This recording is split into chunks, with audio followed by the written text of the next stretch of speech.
Percebi que estava vivendo a vida que minha mãe teria escolhido. Agora, escolho por mim.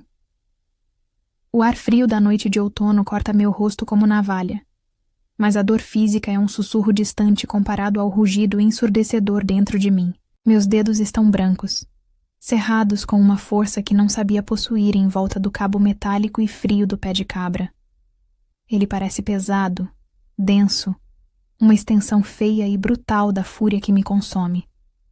O som do vidro do para-brisa, estilhaçando sob o impacto, ainda reverbera nos meus ossos. Um craque agudo e explosivo seguido por uma cascata de estalos menores, como gelo fino quebrando sob pressão. Foi um som feio, violento. Mas, Deus me perdoe, houve uma fração de segundo de satisfação doentia. Uma libertação momentânea da pressão que vinha se acumulando no meu peito há 3 dias. Ali está ela. Ana. Minha melhor amiga, desde os tempos da faculdade, aguardiando os meus segredos mais profundos, a madrinha escolhida para o meu casamento. Seu rosto, iluminado apenas pela luz fraca de um poste distante e pelo brilho fantasmagórico do painel do carro, é uma máscara pálida de choque absoluto e um horror que espelha a traição que sinto.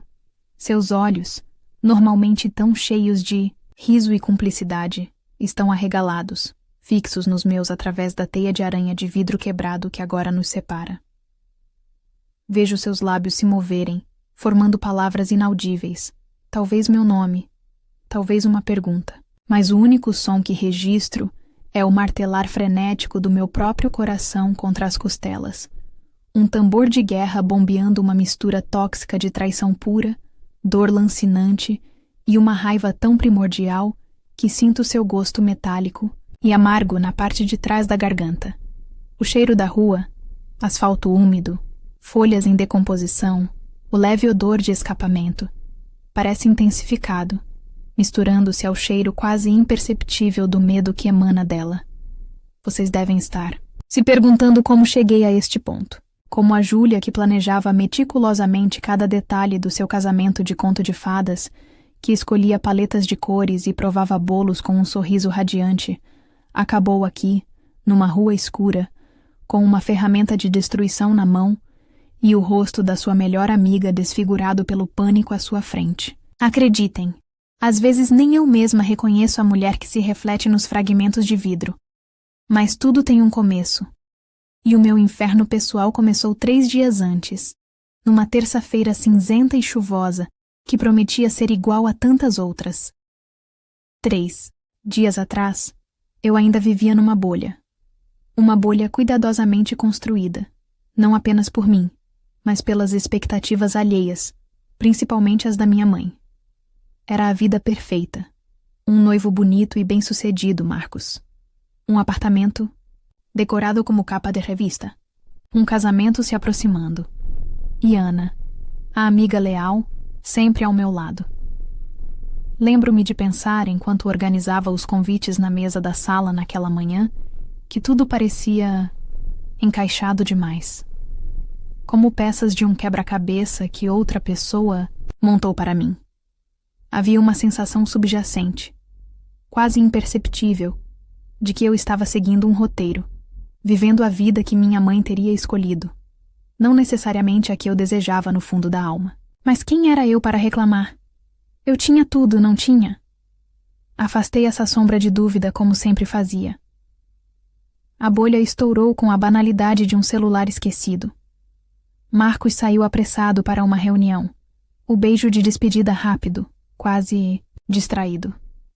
Minutos depois, o aparelho vibrou sobre a bancada da cozinha, onde ele o deixara carregando. Eu nunca, jamais, em 5 anos de relacionamento, havia bisbilhotado o celular dele. A confiança era a base de tudo. Eu repetia para mim, mesma.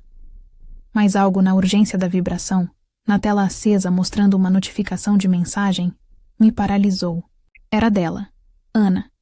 A mensagem era curta, quase inocente se lida fora de contexto. Ele já saiu? Meu estômago despencou. Um frio percorreu minha espinha, arrepiando os pelos dos meus braços. Por que Ana mandaria uma mensagem para o meu noivo, o noivo da sua melhor amiga, perguntando se eu já tinha saído? A pergunta ecoou na minha mente, cada vez mais sinistra. 1000 desculpas esfarrapadas tentaram se formar. Talvez fosse sobre uma surpresa para mim, talvez um detalhe do casamento. Mas o instinto, aquela voz interna que eu tantas vezes ignorei em nome da perfeição, gritava que havia algo errado, terrivelmente errado. Com as mãos que de repente pareciam pertencer a outra pessoa, trêmulas e desajeitadas, peguei o celular. O toque frio do metal contra a minha pele. A tela de bloqueio exibia uma foto nossa, sorrindo felizes numa viagem recente. Uma facada no meu peito. A senha. Nossa data de aniversário. A data que marcava o início do nosso para sempre. Que piada cruel e doentia. Digitei os números. Cada toque um pequeno ato de traição à confiança que eu tanto prezava, mas impulsionada por uma necessidade visceral de saber a verdade, por mais feia que fosse. E então, lá estava. Não era só aquela mensagem. Era um universo paralelo de intimidade e segredos do qual eu não fazia parte. Rolei a tela, o polegar deslizando mecanicamente enquanto meu mundo desmoronava em tempo real. Semanas. Meses. Conversas intermináveis, que se estendiam pela madrugada. Apelidos carinhosos que ele nunca usou comigo. Planos feitos às minhas costas. Um café rápido aqui, um encontro só para conversar ali. E as fotos? Ah, as fotos. Selfies deles dois, sorrindo cúmplices, em lugares que eu reconhecia, talvez até em dias em que ele me disse que estava trabalhando até tarde. Uma foto dela, enviada para ele, com uma legenda sugestiva que me fez sentir um nó na garganta tão apertado que o ar pareceu rarefeito. Cada mensagem lida era um golpe físico. Senti o sangue fugir do meu rosto, as pernas fraquejarem. Tive que me apoiar na bancada fria da cozinha, a mesma onde minutos antes eu sonhava com o futuro. 10 anos de amizade com Ana, construídos sobre confidências sussurradas, lágrimas compartilhadas e risadas cúmplices. 5 anos de amor com Marcos, de promessas de futuro, de uma vida inteira planejada a 2. Tudo reduzido a cinzas digitais na tela brilhante de um celular. A Júlia ingênua, a Júlia que acreditava em contos de fadas e finais felizes, a Júlia que vivia a vida que achava que deveria viver, morreu ali, naquela cozinha impecável, ao som da chuva batendo na janela. E no seu lugar, algo novo, frio e perigoso começou a despertar das ruínas. Naquele instante, olhando para a prova irrefutável da traição dupla, eu não sabia ainda o que faria. Mas sabia, com uma certeza aterradora, que a velha Júlia jamais voltaria. A dor era avassaladora, mas por baixo dela, uma semente de fúria começava a germinar. As mãos que seguravam o celular ainda tremiam, mas agora era um tremor diferente. Não apenas de choque, mas de uma raiva gelada que começava a se infiltrar em cada fibra do meu ser. Deixei o aparelho cair de volta na bancada com um baque surdo. O som ecoando no silêncio opressor da cozinha que, de repente, parecia um cenário estranho, hostil. O cheiro familiar do café que eu havia passado mais cedo agora me enjoava. Olhei, ao redor, para os armários planejados, para a ilha de mármore, para as fotos nossas sorrindo em porta-retratos. Tudo parecia uma farsa elaborada. Uma peça de teatro montada para uma audiência de uma pessoa só. Eu, a idiota enganada. A náusea subiu pela minha garganta. Um gosto ácido misturado ao amargor da traição. Corri para o banheiro, mas nada saiu além de ânsias secas e dolorosas. A Júlia que confiava cegamente, que acreditava na bondade inerente das pessoas que amava, estava morta e enterrada sob os escombros daquelas mensagens. O que restava era uma casca vazia, preenchida por uma dor tão vasta que ameaçava me afogar. Passei o resto daquele dia num estado de torpor febril. Cada minuto era uma eternidade. A espera pelo retorno de Marcos. Uma tortura. Como eu iria encará-lo? Como conseguiria fingir que meu mundo não tinha acabado de implodir? A ideia de confronto direto me apavorava. A explosão, as lágrimas, as negações talvez, as mentiras deslavadas. Mas a ideia de não fazer nada, de engolir aquilo e continuar fingindo, era ainda mais insuportável. Lavei o rosto com água fria, tentando apagar a imagem das mensagens da minha mente, mas elas estavam gravadas a ferro quente na minha retina. Olhei meu reflexo no espelho. Os olhos vermelhos, a pele pálida, uma expressão assombrada que eu não reconhecia. Quem era essa mulher? Onde estava a noiva feliz de horas atrás? Quando ouvi o som familiar das chaves dele na porta, meu coração deu um salto doloroso. Respirei fundo, tentando compor uma máscara de normalidade. Ele entrou sorrindo, o mesmo sorriso que antes aquecia meu coração e que agora parecia uma careta grotesca. Oi, amor! Dia corrido! Ele disse, vindo me beijar. Recuei instintivamente. Um movimento quase imperceptível, disfarçando-o ao me virar para pegar algo na bancada. O beijo roçou minha bochecha. Sua proximidade física era quase insuportável. Sua colônia, antes meu cheiro favorito, agora me sufocava, associada à mentira. Oi, consegui responder, a voz um fiapo. Como foi a reunião? Perguntei, as palavras saindo automáticas, enquanto minha mente gritava, mentiroso, foi um exercício de tortura autoimposta. Forcei garfadas de comida que tinham gosto de papelão, murmurei respostas monossilábicas às tentativas dele de conversa fiada sobre o trabalho, sobre planos para o fim de semana. Planos que agora pareciam absurdos, irreais. Cada sorriso dele, cada toque casual no meu braço, cada olhar que antes eu interpretaria como carinho, agora era visto através do filtro sujo da traição. Eu o observava, procurando por sinais, por deslizes, por qualquer indício de culpa em seus olhos, mas ele era um mestre na arte da dissimulação. Ou talvez, pior ainda, ele simplesmente não sentisse culpa alguma. A paranoia começou a fincar raízes profundas. Cada vez que o celular dele vibrava sobre a mesa, meu corpo inteiro ficava tenso. Quem seria? Ela? Estariam trocando mensagens ali mesmo, na minha frente? A necessidade de saber, de ter mais provas, de entender a extensão daquela teia de mentiras, tornou-se uma obsessão crescente.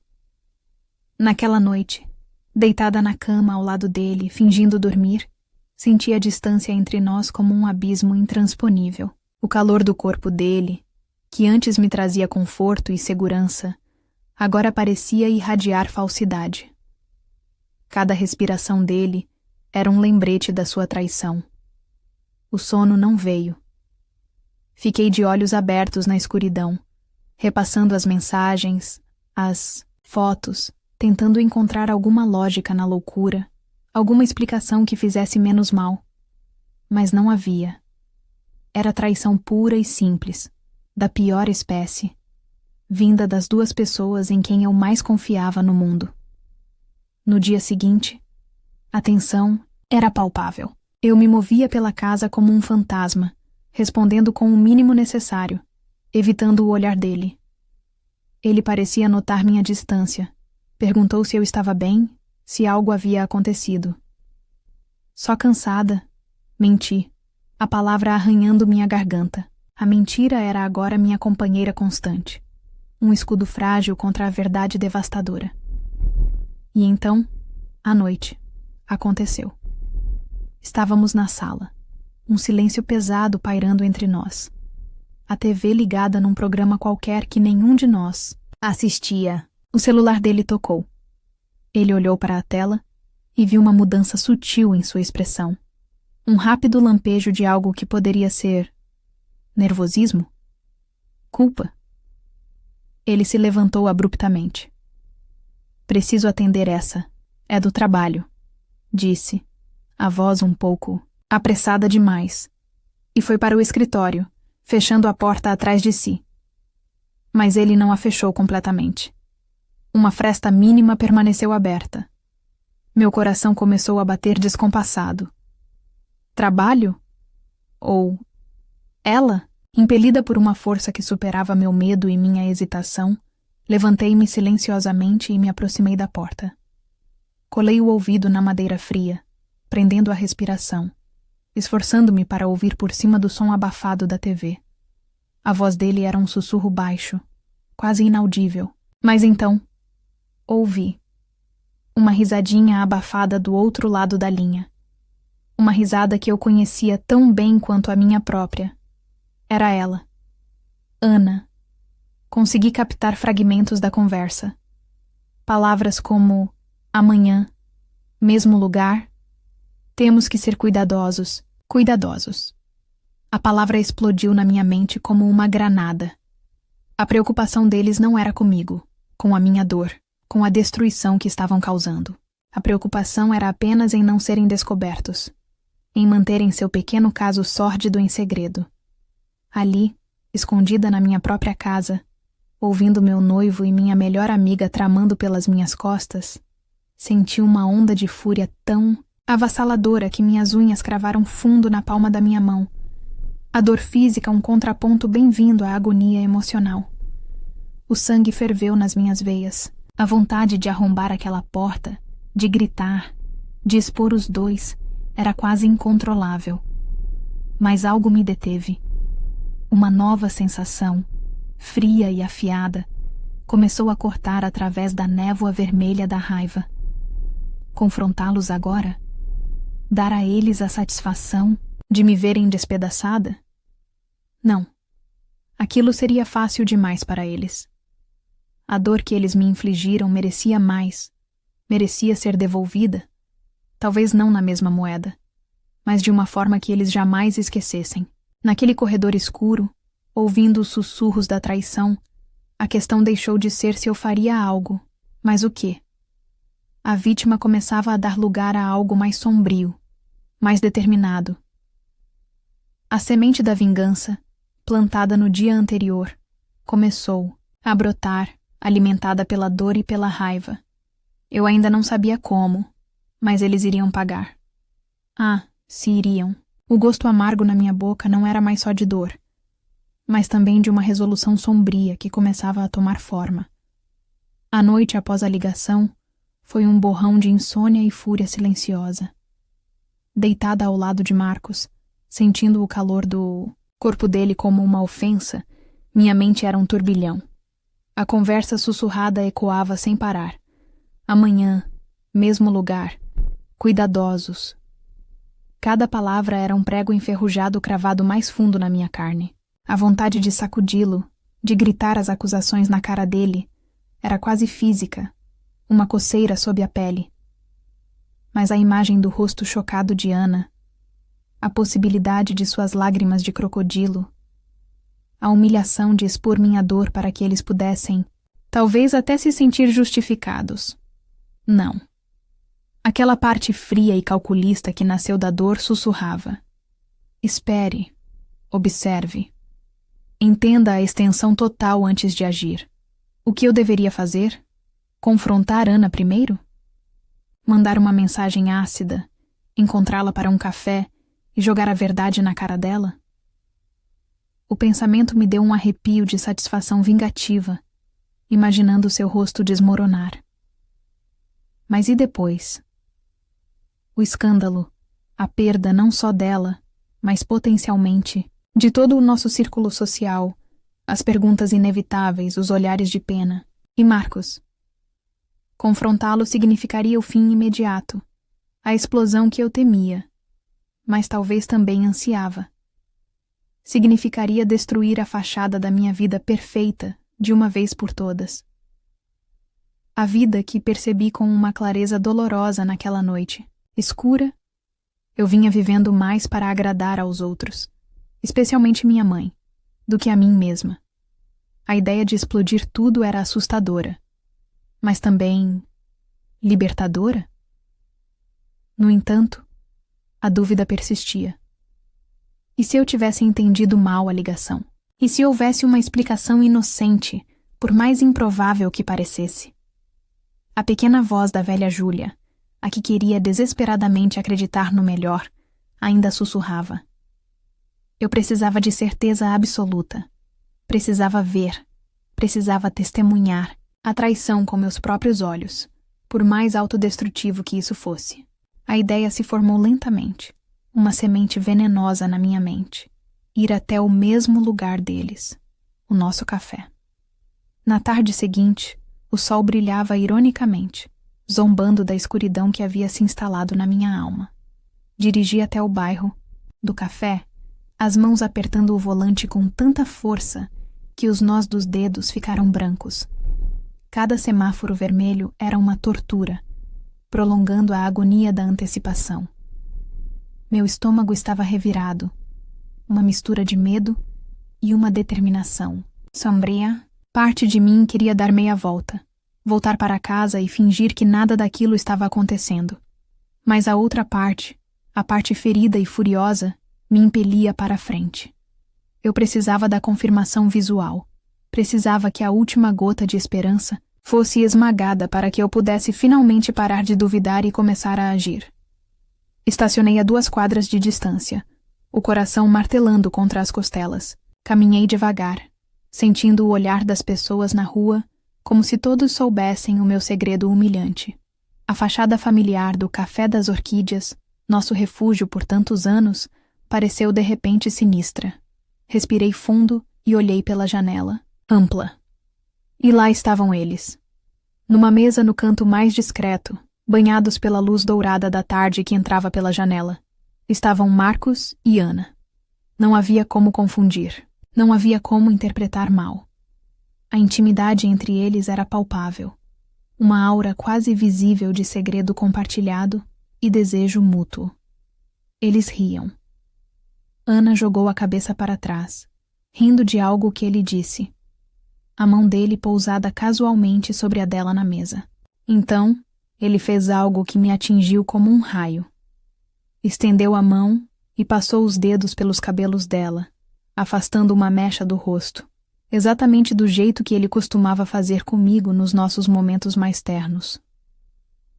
Um gesto tão familiar, tão nosso, agora profanado ali, à vista de todos, naquele lugar que guardava tantas das nossas memórias.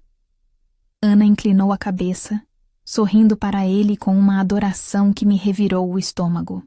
Eles conversavam baixo, os corpos inclinados um para o outro, criando um mundo particular onde eu claramente não tinha lugar. Pareciam tão confortáveis, tão certos juntos, como se aquilo fosse a coisa mais natural do mundo, como se eu fosse a intrusa, a anomalia na equação deles. Vê-los ali, no nosso café, transformando minhas lembranças mais queridas em pó e cinzas, foi a facada final. A dor foi tão aguda, tão física, que tive que me apoiar no batente frio da janela para não cair. O mundo pareceu girar, os sons da rua se abafaram, e tudo o que eu via eram eles dois, rindo, alheios à minha presença, alheios à destruição que haviam causado. Naquele momento, a última ilusão se estilhaçou. A vida perfeita, o casamento dos sonhos, a amizade inabalável, tudo mentira. Uma farsa cuidadosamente construída sobre a minha ingenuidade e a minha disposição em aceitar o roteiro que me foi entregue. A vida que minha mãe sempre idealizou, para mim, segura e previsível, desmoronou diante dos meus olhos. E no vazio deixado por ela, não havia apenas dor. Havia uma clareza gélida, cortante. Eu não era mais a vítima passiva dessa história. A raiva que borbulhava sob a superfície não era mais apenas quente e caótica. Tornou-se fria, focada, determinada. Eles não iriam simplesmente sair dessa ilesos, rindo no nosso café enquanto meu mundo ruía. A humilhação, a dor, a traição. Eles sentiriam algo, caminhando de volta para o carro com passos firmes, embora minhas pernas tremessem. A imagem deles juntos estava gravada a fogo na minha mente. Cheguei em casa, e a primeira coisa que fiz, movida por uma necessidade, obsessiva de entender tudo, foi pegar o celular de Marcos novamente. Ele o havia deixado carregando na mesinha de cabeceira. Eu precisava de mais. Precisava saber como aquilo tinha começado. Quem deu o primeiro passo? Quais mentiras mais eles haviam contado? Rolei pelas conversas mais antigas, indo além das semanas recentes, mergulhando mais fundo no lodo da traição deles. E então encontrei. Mensagens que eu não tinha visto na primeira vez. Talvez por estarem mais enterradas. Talvez porque eu estivesse cega demais pela dor imediata. Eram mensagens dele para ela. Mensagens do início. E o tom era diferente. Era insistente, persuasivo, manipulador. Li, horrorizada, enquanto Marcos usava uma antiga insegurança de Ana contra ela. Uma insegurança sobre sua carreira, sobre se sentir menos que as outras pessoas do nosso círculo. Algo que eu mesma, na minha ingenuidade de amiga leal, havia compartilhado com Marcos tempos atrás, pedindo que ele a apoiasse. E ele estava usando aquilo, distorcendo minhas palavras, explorando a vulnerabilidade dela, pintando a si mesmo como o único que a entendia de verdade, pressionando-a sutilmente, minando sua resistência pouco a pouco até ela ceder. Ele a havia encurralado emocionalmente. Aquela descoberta foi como um soco no estômago, mas de um tipo diferente. Não diminuía a culpa de Ana. Ela ainda fez a escolha consciente de me trair, de participar da farsa, de rir com ele no nosso café. A raiva que eu sentia por ela não desapareceu. Talvez até tenha se intensificado pela pena que senti por sua fraqueza explorada. Mas a dinâmica da culpa mudou drasticamente. Marcos não era apenas um participante. Ele era o arquiteto, o manipulador, mestre que usou as vulnerabilidades de ambas, a dela e a minha confiança, para conseguir o que queria. O desprezo que senti por ele naquele momento foi avassalador, eclipsando quase tudo o mais. Ele era pior. Ele era o verdadeiro veneno naquela história. A resolução que se formou em mim tornou-se ainda mais afiada, mais perigosa. Ana pagaria. Ela seria a primeira a sentir o gosto da minha nova realidade, a entender que a Júlia boazinha e passiva não existia mais. Ela seria o exemplo. Mas a verdadeira conta, a mais pesada, seria acertada com ele. O jogo havia mudado, e eu estava pronta para jogar. O celular escorregou dos meus dedos trêmulos e caiu sobre o tapete macio do quarto, mas eu mal registrei. Meus olhos continuavam fixos na tela escura, mas a imagem das mensagens manipuladoras de Marcos estava gravada, a fogo na minha mente, sobrepondo-se à imagem dele e Ana rindo no café. A raiva que eu sentia por ela não diminuiu. A traição dela ainda era uma ferida aberta e latejante. Mas agora estava tingida por uma camada complexa de pena e desprezo pela forma como ela se deixou enredar. No entanto, a fúria direcionada a Marcos, essa se transformou. Deixou de ser apenas a dor lancinante da traição para se tornar algo mais profundo, mais frio, mais perigoso.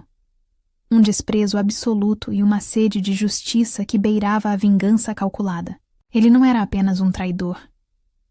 Ele era um predador emocional, um arquiteto da minha dor e da fraqueza dela. Ele havia orquestrado tudo, usando as vulnerabilidades que eu, na minha confiança cega, lhe entreguei de bandeja. A percepção me atingiu com a força de um golpe físico. A vida que eu estava vivendo, a pessoa que eu estava me tornando para caber naquele molde perfeito, tudo isso era uma construção frágil que ele ajudou a manter. Talvez porque uma Júlia segura e previsível fosse mais fácil de manipular. A raiva borbulhou. Não mais caótica, mas concentrada, como um laser. Ana pagaria. Sim. Ela precisava entender a consequência imediata de cruzar a linha, de quebrar a confiança mais sagrada. Ela seria a primeira a testemunhar a ruína que ajudaram a criar e a força que nasceu dessa ruína. Ela seria o exemplo visceral, a manifestação física da minha dor, transformada em fúria. Mas para ele, a retribuição seria diferente, mais elaborada, mais demorada. Ele sentiria o peso de cada mentira, de cada manipulação. Ele descobriria, da pior maneira, que subestimou a mulher que pensava controlar. Mas primeiro, Ana. A necessidade de agir, de liberar a pressão insuportável que se acumulava no meu peito, era primordial. Não era mais sobre ter uma conversa, sobre buscar explicações. Era sobre impacto, sobre mostrar a ela, de forma inegável, que o jogo havia virado. A imagem do carro dela surgiu na minha mente. O carro que tantas vezes compartilhamos, rindo, cantando, confidentes. Aquele espaço seguro, agora contaminado pela mentira dela. Era ali, o alvo perfeito para a minha primeira declaração de guerra. Levantei-me, as pernas ainda um pouco instáveis, mas a mente surpreendentemente clara. Desci as escadas em silêncio. Passei pela sala onde a TV ainda murmurava para ninguém. Fui até a pequena arrecadação sob a escada, onde guardávamos ferramentas e tralhas. Meus olhos varreram as prateleiras, empoeiradas, e pousaram nele. Um pé de cabra pesado, esquecido ali desde uma pequena reforma. Ao pegá-lo, o metal frio e sólido pareceu estranhamente certo na minha mão. Não houve hesitação. Era como se cada passo, cada decisão, estivesse sendo guiada por uma força externa, uma versão de mim mesma que eu não conhecia, mas que assumia o controle com uma determinação assustadora. A noite estava fria quando saí de casa. O ar gelado no rosto era um choque bem-vindo, ajudando a manter a clareza gélida que me dominava. Entrei no meu carro, o pé de cabra no banco do passageiro ao lado, um companheiro silencioso e ameaçador. Dirigi pelas ruas da cidade, as luzes dos postes e dos prédios passando como borrões coloridos. O rádio estava desligado. O único som era a minha respiração, um pouco rápida demais, e o zumbido baixo do motor. Minha mente repassava as cenas dos últimos 3 dias. A mensagem no celular, a ligação sussurrada, a risada deles no café, as palavras manipuladoras de Marcos.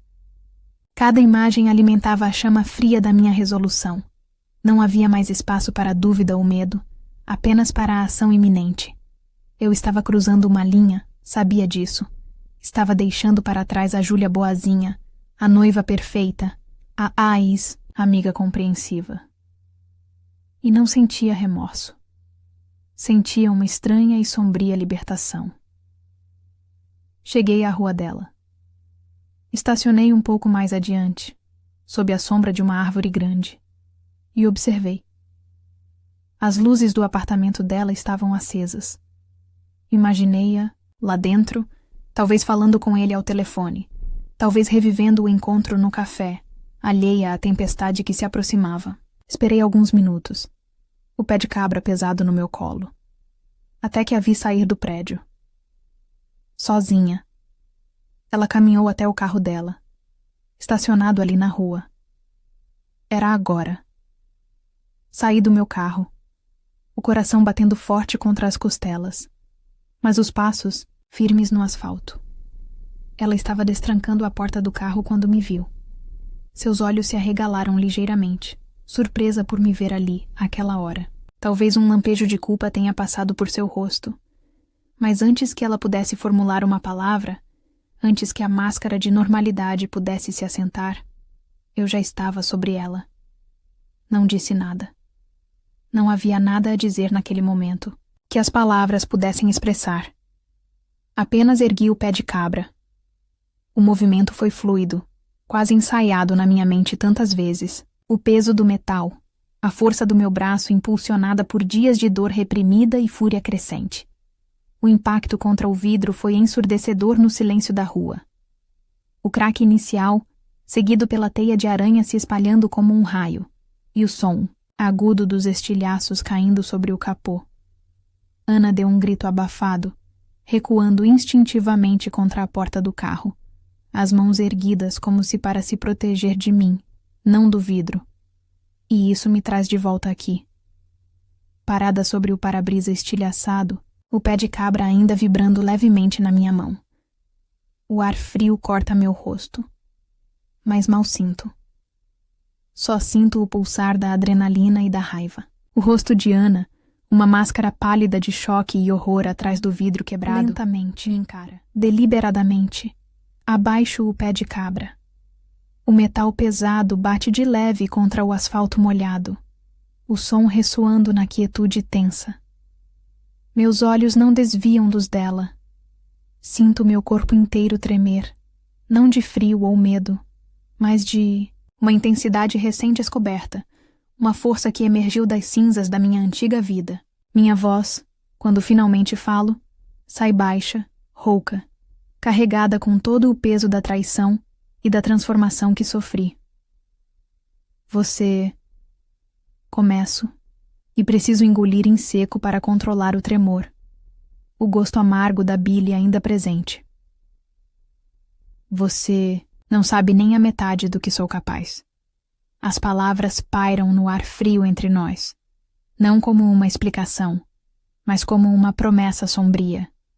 Uma declaração de que aquilo, a violência contra o vidro, era apenas a superfície, um vislumbre da profundidade da minha dor e da minha capacidade de retaliação. Era um aviso para ela e, indiretamente, para ele. Não espero por uma resposta. Não há diálogo que possa consertar o que foi quebrado, nem entre nós, nem dentro de mim. Dou as costas para o carro mutilado, para a amizade em ruínas, para a mulher que um dia chamei de irmã. Dou as costas para a vida que me foi imposta e roubada. Começo a caminhar, afastando-me dela, os ombros retos, a cabeça erguida. Meus passos são firmes na calçada escura. Atrás de mim, ouço o som inconfundível de um soluço embargado, o início do choro dela vazando pela janela quebrada do carro. Mas não olho para trás. Continuo andando, engolida pela escuridão da rua, deixando para trás não apenas a cena da minha primeira vingança, mas também a pergunta que ecoa no vazio, para ela, para mim e para quem quer que esteja assistindo. O que eu vou fazer agora? A resposta permanece suspensa na noite fria, carregada de possibilidades sombrias e incertas.